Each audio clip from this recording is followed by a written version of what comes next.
Илим фонду илимий долбоорлордун натыйжаларын коммерциялаштыруу боюнча эң дараметтүү долбоорлорду каржылоо үчүн жаңы гранттык сынак жарыялайт. Арыздарды кабыл алуу 5 айынын 19-унда башталат. Сынакка алдыдагы 2 жылда жалпысынан 22 миллиард теңге каралат. Айта кетсек, бир долбоорго 350 миллион теңгеге чейин грант берилет. Бүгүнкү күндө Илим фонду жалпысынан 218 долбоор менен алектенет. Анын көпчүлүгү активдүү ишке киришти. Алардын ичинен 16сы өз өнүмдөрүн чет өлкөлөргө да экспорттоодо. Өндүрүшкө киргизилген долбоорлордун жалпы сатылуусу 34 миллиард теңгеден ашты.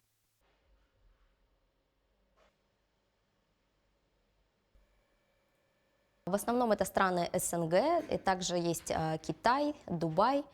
Негизинен кызыгуу тааныткандардын арасында КМШ өлкөлөрү, Кытай, Бириккен Араб Эмираттары бар. Бул жаатта айыл чарба өнүмдөрүн кайра иштетүү, төөнүн сүтүнөн саамал даярдоо сыяктуу долбоорлор бар. Жакшы ийгиликтерге жетишкен казакстандык товарлар да жеткиликтүү. Алардын сатылуусу 1 миллиард теңгеден ашты. Мисалы PS4U деген долбоор, ага ылайык өтө сезимтал компьютерлер өндүрүшү. Аны негизинен күч түзүмдөрү сатып алууда. Дагы бир өзгөчө долбоор азык-түлүк коопсуздугун камсыз кылуу үчүн товарлардын ПЦР диагностикалык системасы.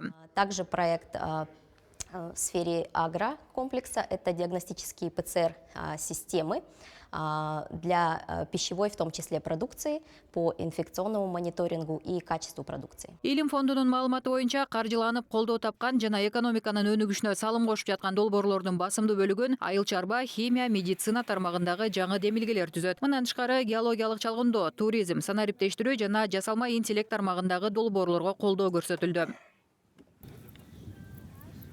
Потенциал у казахстанских ученых достаточно высокий, и сейчас Казакстандын илимпоздорунун дарамети чоң. Буга жылдан жылга коммерциялык пайда алып келип жаткан долбоорлордун көбөйүшү себеп. Азыр бизде Брайль шрифти боюнча машыгуусун жасоо боюнча долбоорлорубуз АКШда жана Сингапурда сатылууда. Долбоорлор түрдүү тармактарда жасалууда. Албетте, кээ бир тоскоолдуктар бар, бирок Илим фонду аларды чечүүгө жардам берет. Биз грант алган илимпоздордун каражатты туура пайдалануусун көзөмөлдөп гана тим болбостон, Казакстандын экспортунун чет өлкөлөрдө суроо талаптын пайда болушуна да жардам беребиз. Бул үчүн Казак экспорт, Кастрейт сыяктуу кесиптештерибиз жана эл аралык уюмдар менен тыгыз байланыш түзүп, экспортко болгон тоскоолдуктарды жоюуга аракет кылабыз.